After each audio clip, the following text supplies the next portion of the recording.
Thrice brinded the cat hath mewed, thrice and once the hedge-pig whined. Harpier cries, 'tis time, 'tis time. Round about the cauldron go, in the poisoned entrails throw.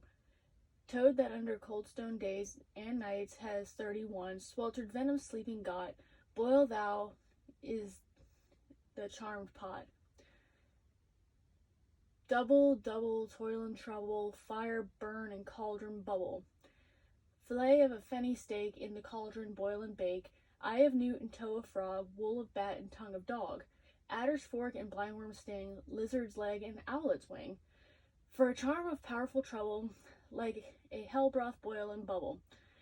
Double, double, toil and trouble, fire burn and cauldron bubble. Scale of dragon, tooth of wolf, witch's mummy, maw and gulf. If the ravine salt sea shark, root of hemlock digged in the dark, liver of blaspheming Jew, gall of goats and slips of yew, slivered in the moon's eclipse, nose of Turk and Tartar's lips, finger of birth strangled babe, ditch delivered by a drab, make the gruel thick and slab, and thereto a tiger's chaldron for the ingredients of our cauldron. Double, double, toil and trouble, fire burn and cauldron bubble. Cool it with a baboon's blood, then the charm is firm and good.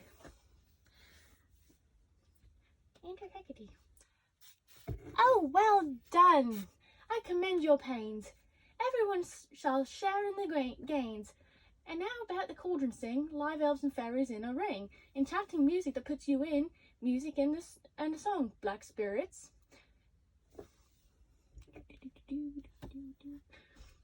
By the pricking of my thumbs, something wicked this way come. Open locks, whoever knocks.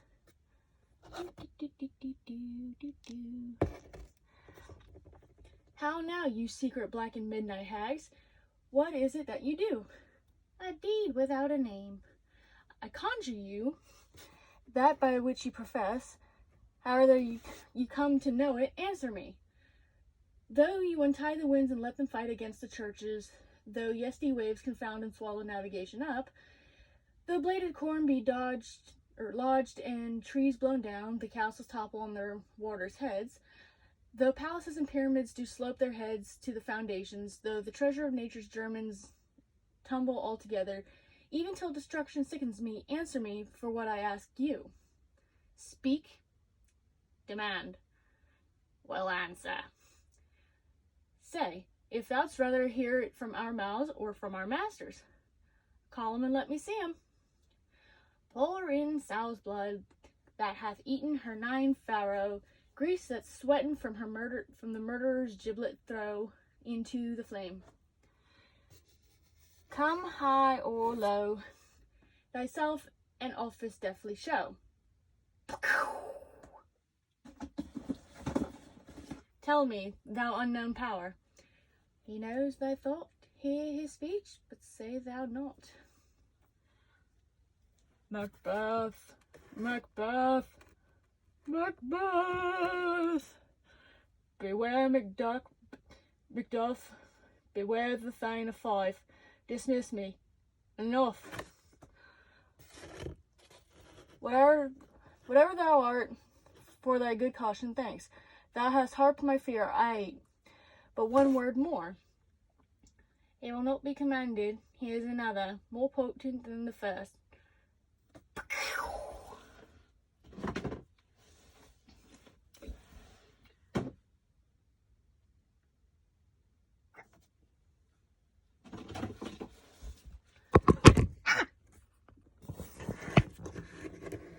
Totally bloody child.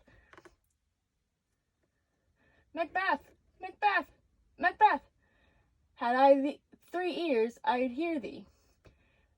Be bloody bold and resolute. Laugh to scorn the power of man, and none of women born. The power of man, for none of women born shall harm Macbeth. Then live, Macduff. What do I fear of thee? But yet I'll make assurances double sure, and take a bond of fate. Thou shalt not live. That I may tell pale-hearted fear it lies, and sleep in spite of thunder.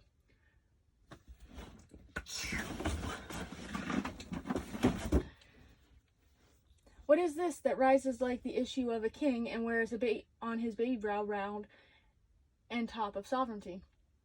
Listen, but speak not to it. Be lion mettled and proud and take no care.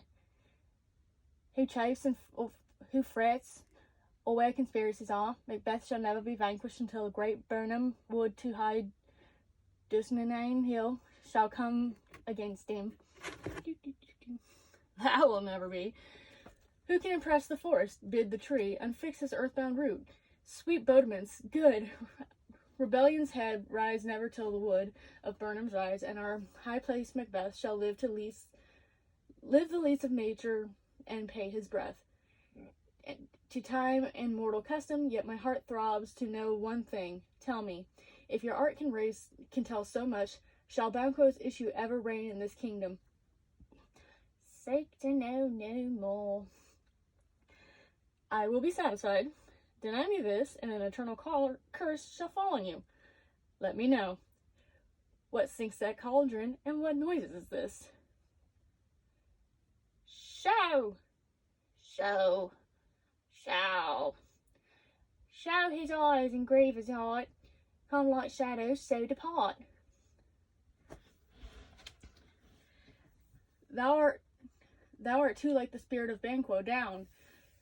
Thy crown does sear mine eyeballs, and thy hair, thou other gold-bound brow, is like the first. The third is like the former, filthy hags. Why do you show me this? A fourth, start, eyes. What? Will the line stretch out to the crack of doom? Another yet, a seventh, I'll see no more. Yet the eighth appears, who bears a glass which shows me many more, and some I see that twofold balls and treble scepters carry. Horrible sight! Now I see 'tis true, for the blood bolter's Banquo smiles upon me, and points at them for his. What, is this so? I said, all this is so, but why stands Macbeth so amazedly? Come, sisters, we cheer up his spirits, and show the best of our delights. I'll charm the air to give a sound, while you perform your antic round, that this great king may kindly say, all duties did his welcome pay. Where